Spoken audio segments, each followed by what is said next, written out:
Senja menatap jauh ke depan. Air sungai kecoklatan meriak perlahan. Gadis bermata sipit dengan rambut lurus panjang. Rambutnya melambai dipermainkan angin. Dia melamun di teras depan lantin milik Pak Somad, yang memang sudah tidak dihuni beberapa waktu lamanya. Tapi rumah dan semua perabotan masih utuh, bersih serta layak huni. Sore hari, aktivitas di sungai cukup ramai. Banyak speedboat berlalu lalang. Senja diizinkan untuk tinggal di rumah terapung karena kini dia sebatang kara. Gadis itu baru saja ditinggal mati oleh kedua orang tuanya yang mengalami sakit tiba-tiba tanpa sempat diobati. Senja suka suasana sepi. Udara segar dan tenang membuatnya nyaman berada di sana. Ia begitu terlena mendengar riak air sungai, dan gelombang sesekali memukul batang-batang pohon yang menyangga seperti rakit di rumah hunian itu. Ombak hadir karena ada laju motor air atau speedboat lewat di dekat lantin. Sudah 3 malam berturut-turut Senja bermimpi hal yang sama. Itulah sebabnya dia merasa bingung. Dalam bunga tidurnya, gadis berusia 23 tahun itu mendapati sebuah bola kaca berwarna biru terbang perlahan menghampiri dirinya. Tanpa sadar, dia mengangkat tangan kanan dan benda tersebut melesat masuk ke dalam telapak terbuka. Sampai di situ dia terbangun. Hawa sejuk menyeruak di rongga dada setiap kali dia sadar dari mimpi. Senja. Sebuah panggilan menyentak lamunan. Gadis cantik itu mencari sumber suara, tapi tidak menemukan siapa-siapa di sekitarnya. Dia hanya sendiri. Senja, aku di sini. Panggilan itu terdengar lagi. Lagi-lagi dia mengedarkan pandangan, berharap menemukan sosok yang memanggil namanya. Tapi nihil. Bahkan di jarak 200 meter ada lantin lain, tapi tidak ada penghuninya. Rumah-rumah di bantaran sungai juga tidak terlihat ada orang yang menegurnya. Senja, buka telapak tanganmu. Suara itu memerintah. Tanpa sadar, diikutilah perintah itu oleh Senja. Senja shock ketika melihat bola kaca berwarna biru mengambang di permukaan telapak tangannya. Dia menjerit histeris. Gadis itu mengibas-ngibaskan tangan agar bola keluar dari sana. Tapi usahanya sia-sia. Benda itu tetap saja melekat. Namun, keberadaannya tidak menyakiti tubuh Senja. Justru ada hawa sejuk merambat perlahan ke seluruh tubuh. Tapi tetap saja dia bergidik ngeri. Jangan takut, aku tidak akan menyakitimu.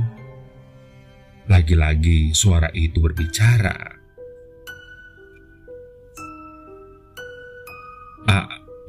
Apa maumu? Senja tergagap. Tenanglah dulu. Jika kamu ingin tahu, cobalah untuk tenang. Lalu, gadis itu mencoba mengendalikan perasaan. Senja terdiam sambil menatap ke arah bola kaca yang berbicara dan mengambang di permukaan telapaknya. Kamu gadis pilihan. Kamu tidak punya ambisi dan tidak ada dendam. Jujur, suci, dan ikhlas. Itu semua ada padamu, seperti keberadaan kami. Kami? Maksudmu? Senja kembali kaget. Dia bingung sekaligus cemas. Satu pandangan yang terhidang di depan matanya saja sudah membuat dirinya ngeri. Kami itu berarti benda itu tidak sendiri. Iya, kami. Kamu tidak perlu berpikir terlalu banyak. Cukup mengerti bahwa kamu akan memiliki kami. Dan kami pun siap ada untukmu. Juga untuk mereka yang membutuhkan dirimu. Tapi aku tidak mengerti maksudmu. Nanti kamu juga akan tahu. Percayalah, lewat kami Tuhan memberimu berkah untuk kebaikan. Setelah mengucap kalimat itu, bola biru kembali tenggelam di telapak tangan Senja. Gadis berwajah manis itu masih tidak mengerti. Dia terdiam merenung di teras rumah terapung. Langit penuh warna saga perlahan berganti abu-abu dan menghitam.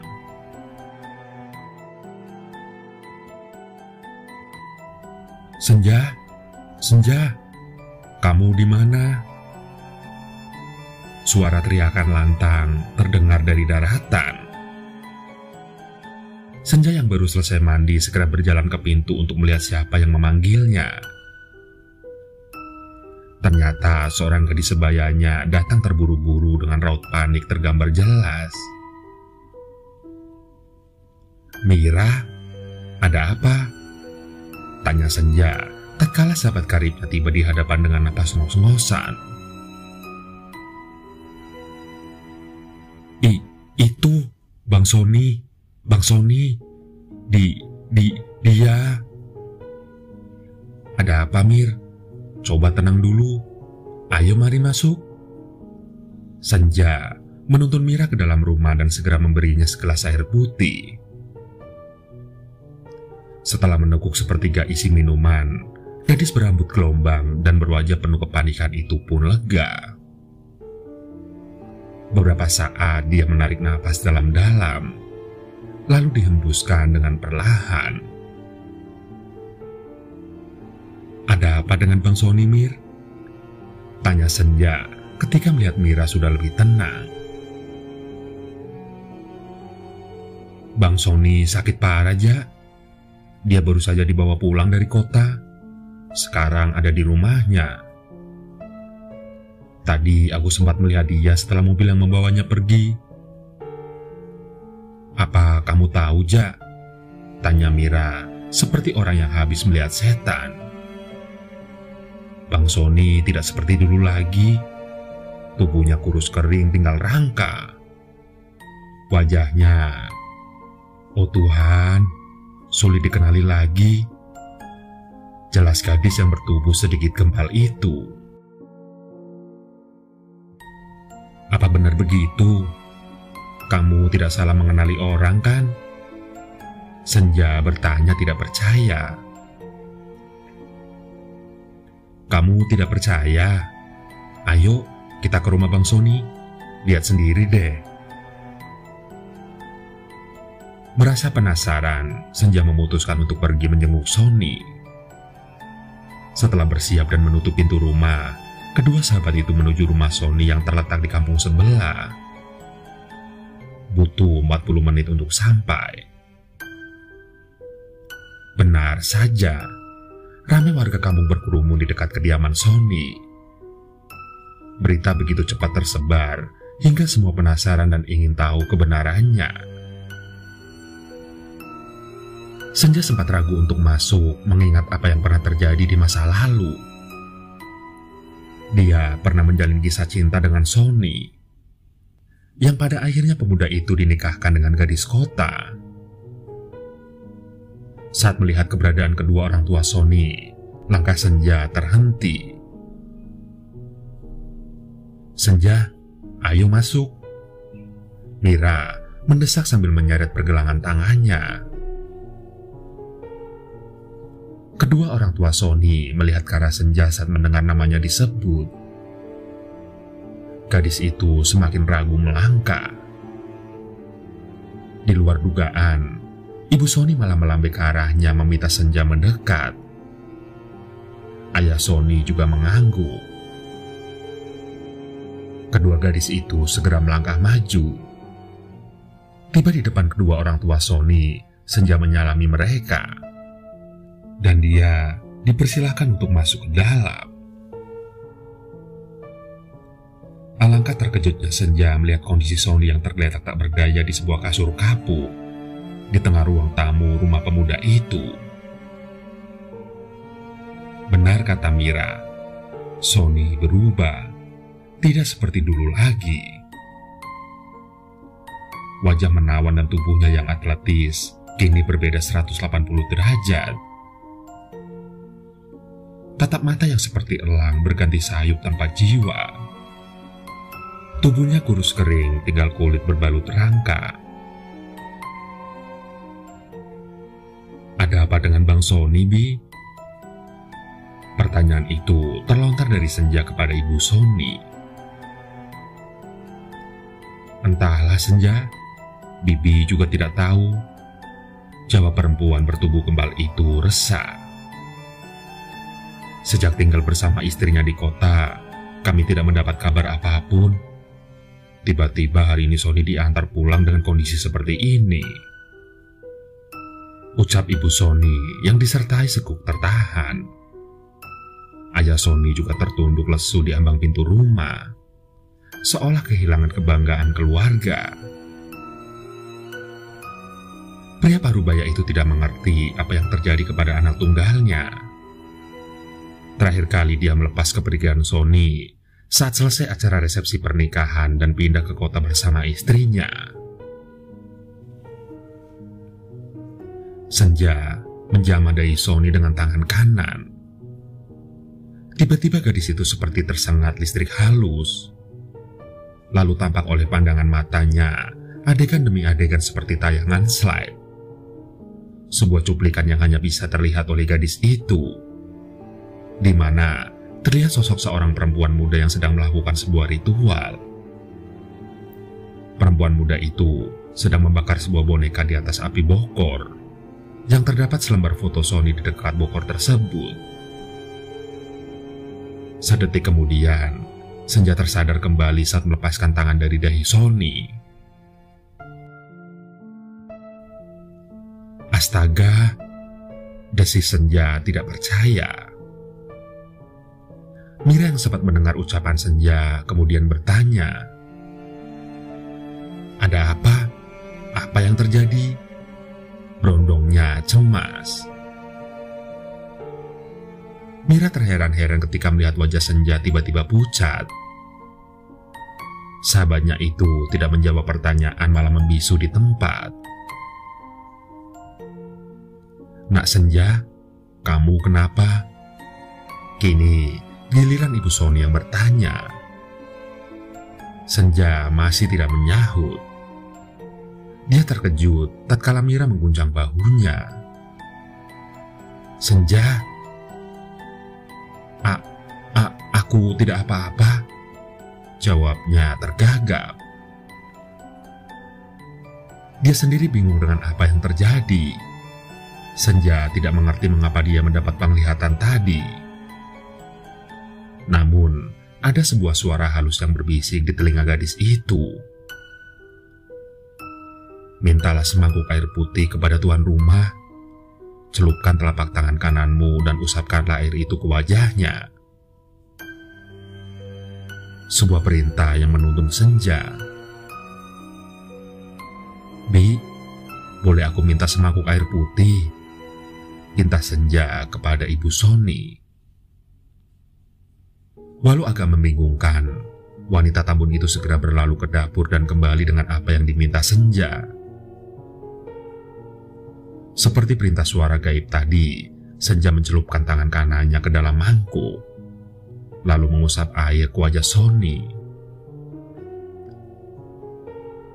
Beberapa detik kemudian, sesuatu terjadi.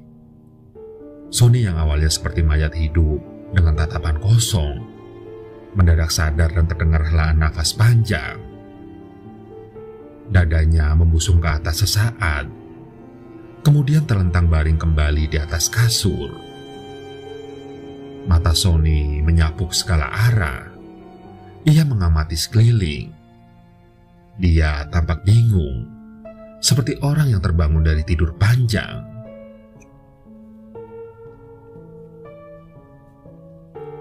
Hanya beberapa saat Sony kembali bertingkah aneh.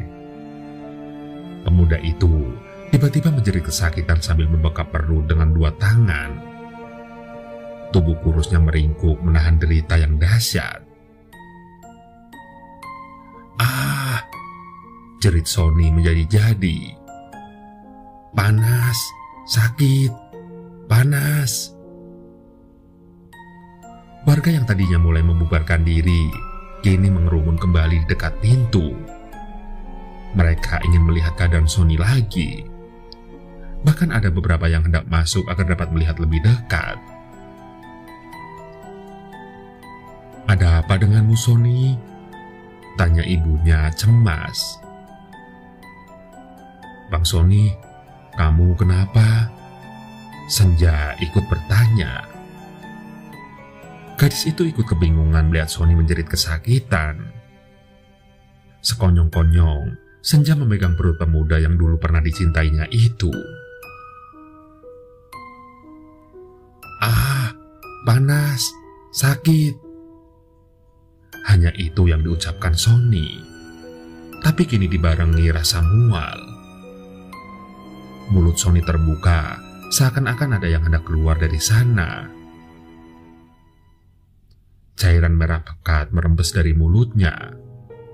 Kini Sony tidak lagi menjerit, berganti suara orang hendak muntah. Dengan refleks, tangan kanan Senja memegang di perut Sony. Tanpa disadari ada hawa yang mencoba mendorong sesuatu dari dalam perut pemuda itu. Semua yang hadir begidik ngeri melihat keadaan Sony. Matanya melotot, mulutnya menganga. Cairan kental berwarna merah kehitam-hitaman semakin banyak keluar dari mulut Sony. Anehnya telapak tangan kanan Senja tetap melekat di perut pemuda itu. Lama-kelamaan, bukan darah saja yang keluar, tapi ada makhluk hidup yang ikut bergeliat keluar dari mulut Sony. Apa itu?"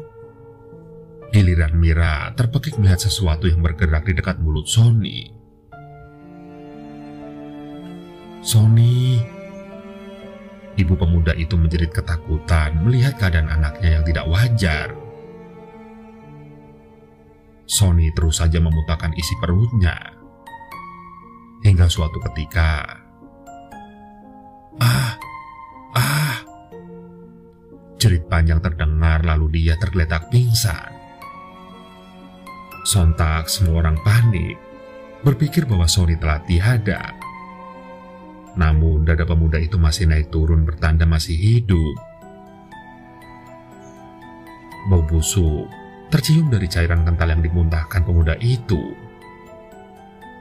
Ayahnya yang sejak tadi tergama melihat kondisi putranya, mendekat dan memegang makhluk yang dimuntahkannya, kemudian menaruhnya ke dalam mangkuk berisi air. Ketika diamati, ternyata lintah. Ada beberapa ekor yang dimuntahkan. "Oh Tuhan, ada apa dengan anakku?" ucap ayah Sony ngeri. "Apa itu, Pak?" tanya istrinya. "Sepertinya anak kita diguna-guna, Bu," sahut laki-laki itu. "Tapi ini perbuatan siapa, Pak?" Terdengar kasak-kusuk tak jelas dari para warga yang hadir. Orang-orang berspekulasi sendiri-sendiri. Senja terpaku sejenak, karena dia telah mengetahui sesuatu dari penglihatan singkat tadi saat menyentuh kening Sony. Seperti sebelumnya, ada suara bisikan di telinga Senja. Tapi, kali ini mulutnya spontan mengatakan kalimat yang sama. "Dia wadal ilmu pesugihan."